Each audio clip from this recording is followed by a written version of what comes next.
उत्तर प्रदेश की मिल्कीपुर विधानसभा सीट के उपचुनाव, जहां पर कि पहले राउंड से ही लगातार बीजेपी बढ़त बनाए हुए है। देखिए, प्रभु राम की कृपा है कि उन्होंने जो कृपा बरसाई है, हमारे कार्यकर्ताओं की मेहनत, योगी जी का कुशल शासन और माननीय मोदी जी का मार्गदर्शन, ये मिल्कीपुर का जो सकारात्मक रिजल्ट है वो इस बात का प्रतीक है कि समाजवादी पार्टी का जो अहंकार लोकसभा का था वो बुरी तरीके से टूट रहा है। और वो एक चांस रहा होगा जिसमें अफवाहों के कारण तमाम क्षेत्र प्रभावित हुए थे। अब मिल्कीपुर ने जो वास्तविक कार्य है राम राज्य स्थापित करने का बीजेपी का, उसको स्वीकार किया है। और मैं समझता हूं कि समाजवादी पार्टी को बजाय वो कफन लाना और ये लाना, इसके हार को प्यार से लोकतांत्रिक परंपराओं के अनुसार स्वीकार करनी चाहिए और अपनी गलतियों का पुनर्अवलोकन करना चाहिए। और आप देखें, दिल्ली में अहंकार टूटा नहीं टूटा। दिल्ली में जैसे हमारे वहां उत्तर प्रदेश में तो लोग तख्ती लगाते थे जब कहीं से अपराध करने के बाद वापस आते थे कि अब योगी बाबा माफ करो।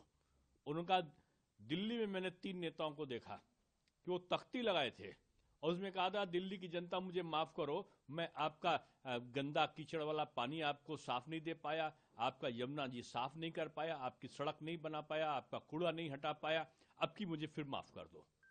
तो इस प्रकार की चालबाजियां अब जनता पसंद नहीं करती है।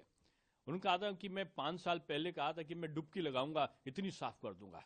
अब मुझको लगता है कि उनको तो अवसर नहीं मिला, लेकिन अब बीजेपी की सरकार बनके यमुना जी साफ होंगी, अच्छी सड़क बनेगी, कूड़ा का ढेर हटेगा और जो वहां पर जो अवस्थापना संबंधी सुविधाएं हैं कि साफ जल मिले, वो सब कुछ मिलेगा।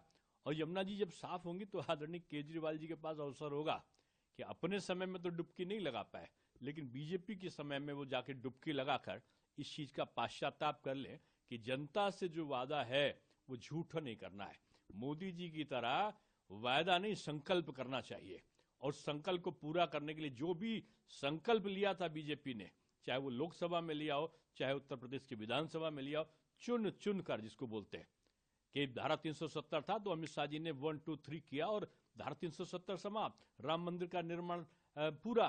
तो ये उस तरीके से जवाबदेही पार्टी बनना चाहिए। और मैं समझता हूं ये सबक है विपक्ष के लिए। हालांकि अब विपक्ष तो हिंदी जो था उसमें तो भिंडी बन गया और पता चला कि वो सब खो गए थे।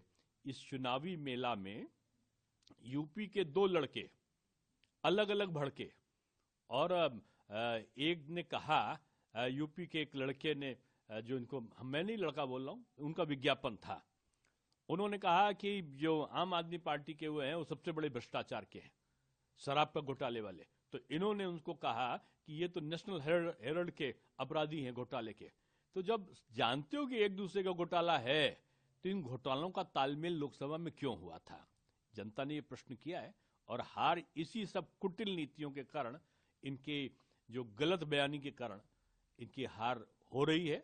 और मैं समझता हूं कि ये एक भारत की राजनीति का वो परिदृश्य है जो, ये दिल्ली का चुनाव नहीं है, ये भारत की राजनीति के परिवर्तन का चुनाव है। अब आप ये देखिएगा, अभी ये चिल्लाएंगे, 3 चीज करेंगे।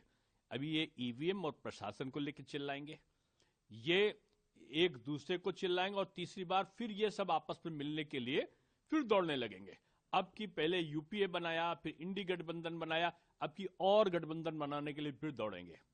अब ये चाहे जितना दौड़े, ये मोदी युग है और मोदी युग में काम करना पड़ेगा। जनता का विश्वास, एक जो संकल्प है उसको पूरा करने के साथ ही करना होगा।